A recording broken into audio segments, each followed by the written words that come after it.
The last time that we discussed Fallout 76, we were going over the data breach that happened on their website and their response, which was downplaying the issue. Fallout 76 has just been a gigantic mess, probably the biggest of 2018, and also adding onto that data breach situation, if you didn't know, Bethesda did provide a more detailed assessment of the damage, which appears to be not as bad as what could have been the case, but this is just one of the many problems that Bethesda as a company has had to face. Since then, there has been more and more issues. Like for one, it was certainly interesting Obsidian Entertainment announcing their next first-person RPG, The Outer Worlds, and they made sure to note that their new game was being made by the original creators of Fallout and the developers who made Fallout New Vegas. As Chris Avallone, a former longtime Obsidian writer, said on Twitter, this was a clear FU from Obsidian to Bethesda, which, with how negative the reception has been on Fallout 76, The Outer Worlds was announced at a perfect time, at least for them, and will likely give many players who are wanting a New Vegas sequel just that, except this time in space, with new lore and really everything, but it does feature true role-playing elements that were notably de-emphasized in Fallout 4. If you want to know everything about The Outer Worlds, check out one of my recent videos going through all the gameplay, story, and really everything that we know so far in the game. Besides just Obsidian, the latest updates that have actually come to Fallout 76 haven't exactly solved things. Like, many were pissed that Fallout 76's new ultra-wide mode was actually nothing more than a modification to the INI file, meaning that the 16:9 aspect ratio was stretched to meet the wider resolution rather than being a true 21:9 display, essentially meaning Bethesda got lazy, as many modders have already been using this method as a workaround since launch. Then something very strange was found in Fallout 4's Nuka World DLC, which some think may have been a Bethesda writer throwing a sneak diss at his company. This could be a coincidence, but a really odd one. Reddit user Ben Beasted posted on the Fallout subreddit, it seems that one of the writers in Nuka World tried to warn Bethesda, and he then includes an image from a terminal in the Fallout 4 DLC. His text is blue. I don't know how someone could play a game with that colored text, it's really hard to see. But anyway, it says 8 years now since the last plant overhaul. That is before Galactic Zone even opened, and we all know what a power hog that is. Saunders says the last inspection was a joke, that the guy never even really took a good look at the equipment, just sat in the control room jawing with the executives, then signed the paperwork and went on his way. We're gonna have some massive problems really soon. Wouldn't the company rather spend a little money now on upgrades than a ton of money on fixes and PR later? So yeah, this message is very interesting. It could be a coincidence, but there are some parallels to what's going on with Bethesda nowadays. Like, could this message actually be about Bethesda's outdated game engine? That could be what the plant is being referred to. Nuka World was released in 2016, and 8 years before that was Fallout 3's release. And after the game released, they slightly modified the Gamebryo engine to the Creation engine, which the next game that came from Bethesda Game Studios using that engine was Skyrim, that arrived in 2011. Then, could Galactic Zone be referring to Starfield and all the resources that are going into that game? But the final line could reference mismanagement and Bethesda's leadership not spending the necessary money to upgrade the engine, which leads to the mess that is Fallout 76. This is just a really strange coincidence unless it's not, and someone purposely within the company was trying to warn everybody about the problems with their game engine that everyone has for years been complaining about.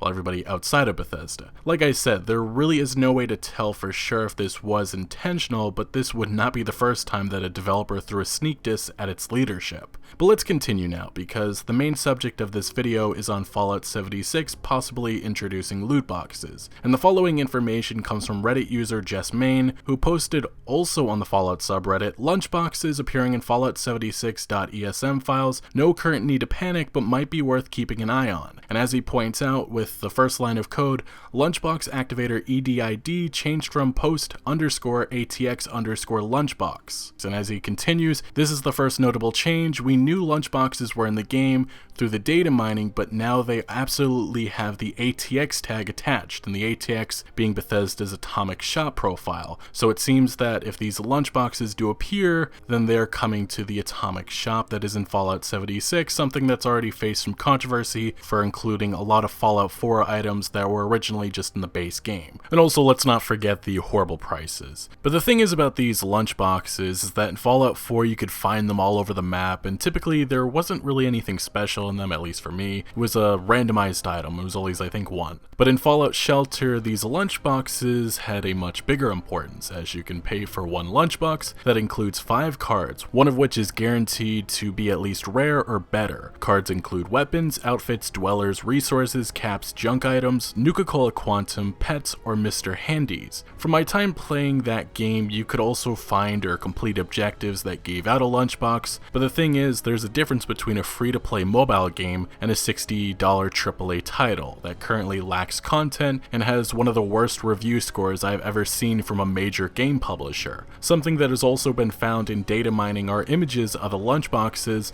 and I have to say that these have a very interesting resemblance from the lunchboxes that were featured in Fallout Shelter. What I imagine is going to happen is that one lunchbox will cost 500 atoms, maybe there's a bundle for 5 of them, and they'll also all feature probably cosmetic items inside, which if that is the case, then Bethesda again has lied. Bethesda's VP Pete Hines told GameSpot at PAX Australia earlier this year the following about Fallout 76's microtransactions. If you don't want to spend money in the Atomic Shop for cosmetic stuff, you don't have to. We give you a crap load of atoms just for playing the game, which I will say is kinda true, except the prices for items are horrendously high. Like one power armor skin has the equivalence to $18 US, but let's get back to the rest of this statement. He continues, folks that want to spend money on whatever the hell it is because they don't have enough atoms, they can. But it's not, I'm now better playing against other players because I spent money. It's not pay to win, and it's not loot crates. So that last line is what makes this data find very strange. GameSpot also noted in this interview that Hines went on to say that Bethesda has always tried to be on the right side of the line as it relates to microtransaction systems within its games. Hines acknowledged that it can be a pretty ambiguous line, but the studio has always strived to avoid situations that feel like money grabs, which I still find that statement funny because the Creation Club, which is paid mods, was criticized for its horrendously high pricing, kinda like the Atomic Shop. Anyway, let's continue back to this Reddit post because there's more. As Jessmaine points out, these next few lines of code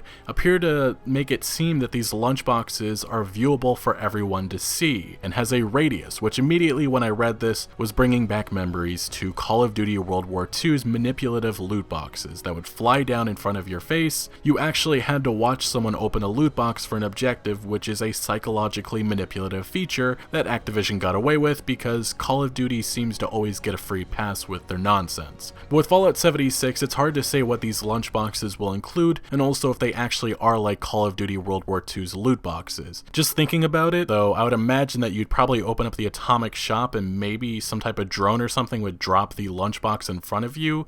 It's just very weird that this is even a possibility. But the next line of code is also really interesting because it hints that these lunchboxes have damage, carry bonuses, and XP boost, which if that gets released, it will be problematic and there will be community uproar. But the last line actually hints that perk cards may have been intended to be sold in the Atomic Shop, and say what you want, but these perk cards always seemed like they were created to be sold either in the shop or through loot boxes. It's hard to think that Bethesda allows non-cosmetic loot boxes in the game now, but I actually think this may just be some of the old plans that they had for Fallout 76, and as Jessmaine states, the files also point towards perk card packs being removed with ATX attached. So are perk cards actually supposed to be sold via the Atomic Shop? Are they just hiding the fact, or are they going to put them back sometime around Christmas? I think this confirms why the perk cards felt so loot boxy. It likely wasn't a unique mechanic, just one designed to be bought and gambled. So yeah, definitely based on those lines of code, it seems at some point in time perk card packs were going to be featured in the Atomic Shop.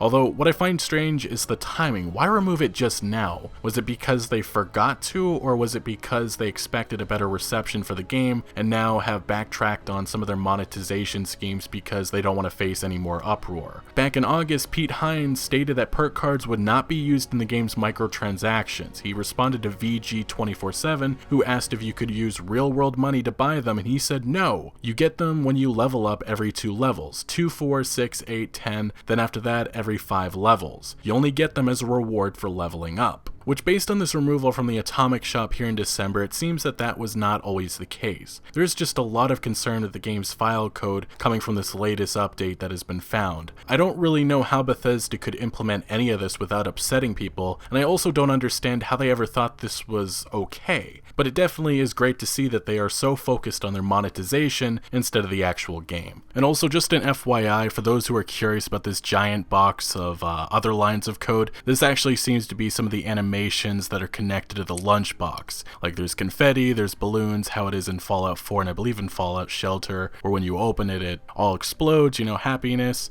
And the one thing that I did find interesting that also this user noted was there's a jump applier, so just many questions to how this could be implemented, but it's all concerning, and none of it sounds good. But yeah, Fallout 76 is a dumpster fire, and it continues to be that way. Anyway, what do you guys think of the possibility that loot boxes may be coming to Fallout 76? Let me know your thoughts down in the comment section below, but thank you for watching. Make sure to leave a like if you did enjoy this video, or found any informative value, and consider subscribing for more videos like this, and I'll see you later.